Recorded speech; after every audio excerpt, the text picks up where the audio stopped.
Welcome to Kenton's videos. Enjoy the video. In this video, I will explain how to make a sumo ring. The doyo, or sumo ring, is a deeply traditional and sacred space for wrestling. It is meticulously crafted from natural materials like special clay and rice straw bales.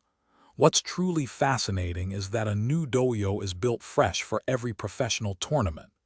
This intricate construction process takes 3 full days, carried out by dedicated ring attendants known as yabidashi. Let's delve into the precise dimensions and materials. The inner circular ring measures approximately 15 feet, or 4.55 meters in diameter.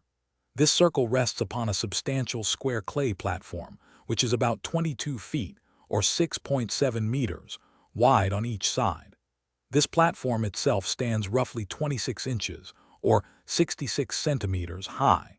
The ring's boundary is formed by 66 rice straw bales, partially buried in the clay.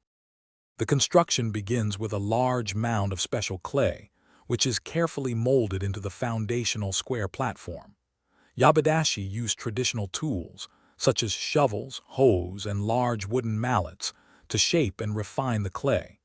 Throughout this stage, the clay is continuously compressed and pounded to ensure it achieves the necessary hardness and stability for intense bouts. Simultaneously, 66 rice straw bales are meticulously prepared to define the inner circular fighting area. As the platform takes shape, the rice straw bales are carefully buried into the clay, precisely marking the 15-foot circular boundary of the ring.